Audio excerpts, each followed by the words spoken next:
বিসমিল্লাহির রহমানির রহিম। আমি দিল মাহমুদ আফরোজা। আমি এখন করলা ভাজি করব। তেল ঢেলে দিচ্ছি।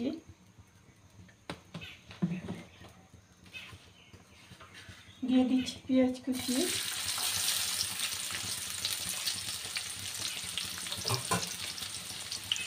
কিছুই দিব না, শুধু লবণ দিব।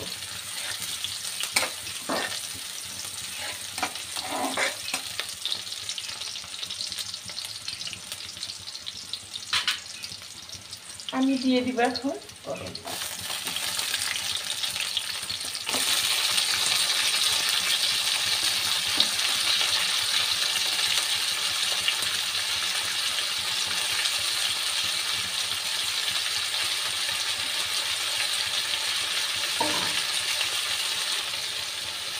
এখন দিয়ে দিব স্বাদ মতো লবণ।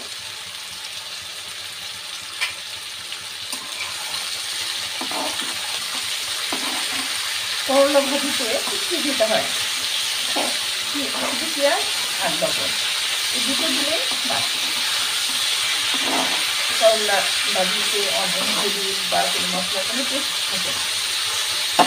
এটা আমার শাশুড়ি আমাকে শিখিয়েছে যে করলা ভাজি এমন করে ভাজবে, আমার শাশুড়ি সেকালের মানুষ হলে কী হবে, সেই গেলে একালি, সে মডার্ন ছিলেন।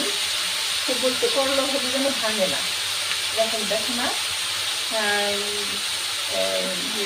কী বলে সবাই রান্না করে, রেস্টুরেন্টে রান্না করে, করলা যেন ওরকমই যেন পুরোটা যেন বোঝা যেন পায় যে করলা, এটা করলা। আমি শুনে হাসতাম, বলতাম যে আমি তো সেটা জানি না, আসলে কখনো তো রান্না করিনি ওইভাবে, রান্না করে শিখেছি। আমার শাশুড়ির কাছে শিখেছি সব কিছু। আমাকে বলতো যে তুমি এটা বসাও, সে কেটে দিত, কেটে দিয়ে কড়াই বা পাতিল সেটা বসিয়ে দিতে চুলায়, মাটির চুলায় রান্না করাতে হতো।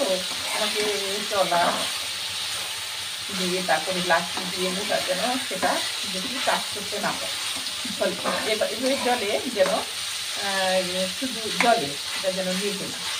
কিন্তু আমি করতাম সেটা। সে একদিন আমাকে বলছে যে বউ তুমি করো, কি ভিন্ডুল বাজি করো। সে আমি তো কখনোই করি নাই, ওটা ভালো কাটি নাই, আমি কাটতে দেখি নাই। পরে সেটা আমি আমার শাশুড়ি আমাকে দেখিয়ে দিল, এইভাবে আগে কাটবা বটির মধ্যে, বটিটা ধার দিয়ে দিল, কেটে তারপরে হলো ধুবা, ধুয়ে তারপরে চাষ করে কাটবো।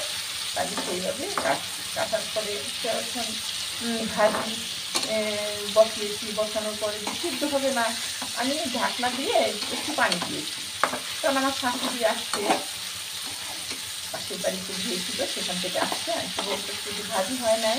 আমি বললাম যে এত পানি হয়েছিল বা তুমি কি পানি দিয়েছিলে? আমি যে হ্যাঁ একটু দিয়েছিলাম। হাসতে হাসতে আমার শাশুড়ি মাটিটা যেন গড়াগড়ি পারে, বলে যে এটা তুমি জানো না যে এরকম এমনিই তো পানি উঠে যায়, আর তুমি পানি দিয়েছো। পরে আমার শাশুড়ি সেগুলা স্পিনারে ঢেলে তারপরে বড় বাড়ি নিয়েছিল তো, তালুকদার বাড়িতে নিয়ে, খুবই ভদ্র। আমার খালা শাশুড়িটা তখনই গান গাইছে তবলা হারমোনিয়াম দিয়ে। আর সেখানে নাম ছিল দুলারি খালা।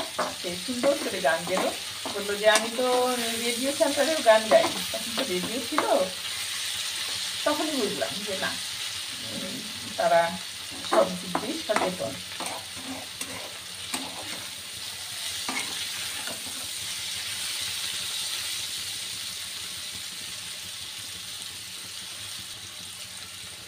করলা ভাজিটা যখন একটু টাইট হয়ে আসবে তখন শুধু এই যে এরকম করে উল্টিয়ে দিতে হবে, যেরকম ওই যে বড়া তারপরে অনেক কিছু ভাজি এরকমভাবে যেন ওই যে পোড়াটা যেন ওরকমই থাকে।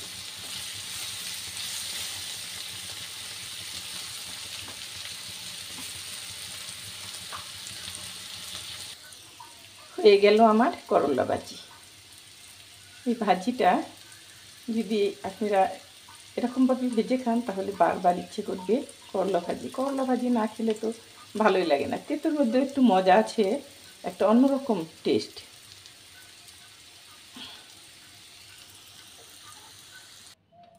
হয়ে গেল আমার করলা ভাজি, দেখেন ভাঙবে না, ওরকমই থাকবে, শুধু উল্টাতে হবে। উল্টিয়ে তারপরে আপনারা দেখবেন সবুজও থাকবে, কালারটা নষ্ট হবে না, ভালো থাকবেন, সুন্দর থাকবেন। এই গরমের মধ্যে আপনারা বেশি বেশি শরবত খাবেন, পানি খাবেন, বাসি খাবেন না, বাচ্চাদের যত্ন নেবেন। আল্লাহ হাফেজ।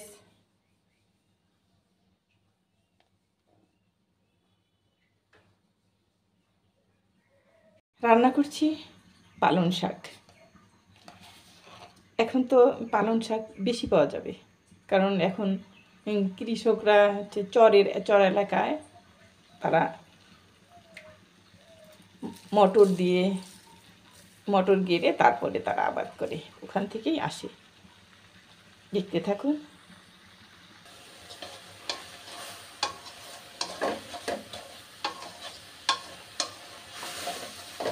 নরম তো একদম গলে যায়।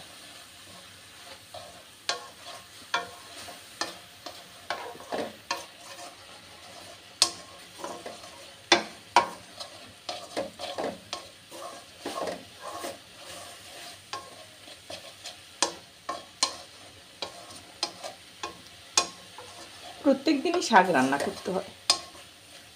এ বাসার সবাই শাক পছন্দ করে, ছোট বড় সবাই। শাক তাদের চাই, প্রিয় খাবার শাক। আগে বাজারে গিয়ে আগে শাক কিনবে।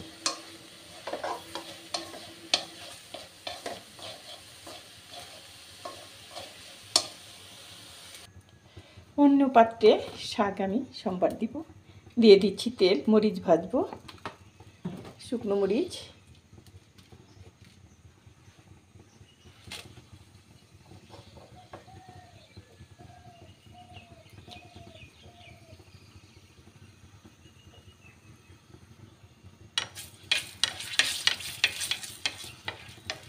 হয়ে গেছে মরিচ ভাজা। এখন আমি উঠিয়ে ফেলবো।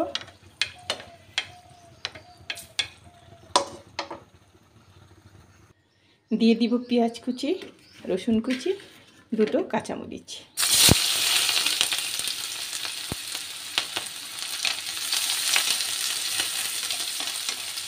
রসুন একটু বেশি দিতে হয়, ফ্লেভারটা বেশি ভালো আসে। দুটো কাঁচামরিচ দিয়েছি, ছোট কাঁচামরিচের ফ্লেভারটা অনেক সুন্দর আসে।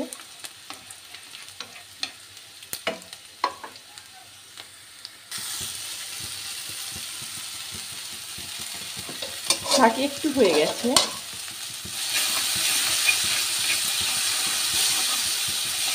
শাকটা পেঁয়াজ, রসুন, কাঁচামরিচ দুটো তার সাথে মিশিয়ে দিলাম শাকটা। এখন আমি চুলোটা অফ করে দিব। একটু হয় কিন্তু খেতে মজা, একটু করে খেলে অনেক মজা। শাকের মধ্যে লবণটা ঠিকঠাক দিলেই ওকে, তারপরে আর খেতে অনেক মজা লাগবে, অনেক টেস্টি।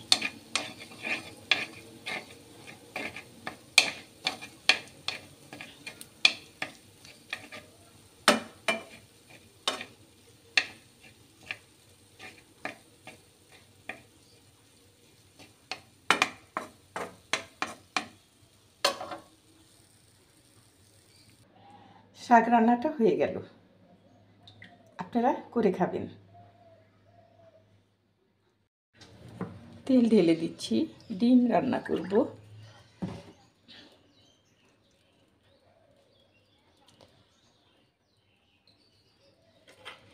তেজপাতা, এলাচ, দারচিনি দিয়ে দিব, পেঁয়াজ কুচি, দুটো কাঁচামরিচ। ডিম প্রত্যেক দিনই একবার রান্না করতে হয়।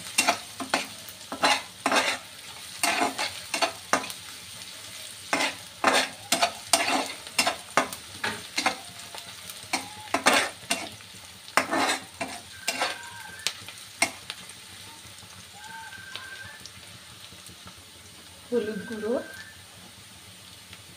মরিচ গুঁড়ো, ধনে গুঁড়ো, স্বাদ মতো লবণ। দিয়ে দিব 4টে ডিম, একটু কষিয়ে নিব ডিমটা।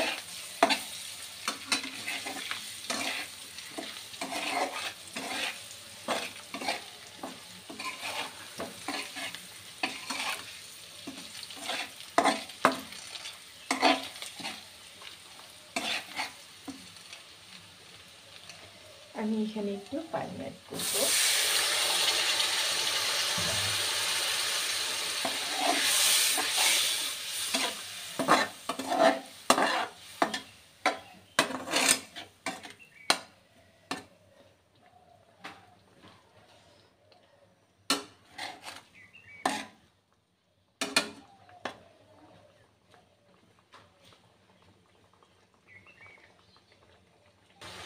এখন আমি দিয়ে দিব জিরে গুঁড়ো,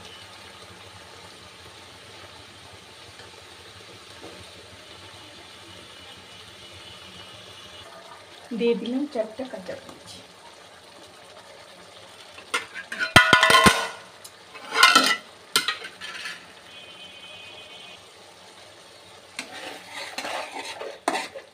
একটু ঝাল দিয়েছি কারণ একটু ঝাল ডিমের মধ্যে ঝাল না দিলে ভালো লাগে না, ঝাল দিয়েছি।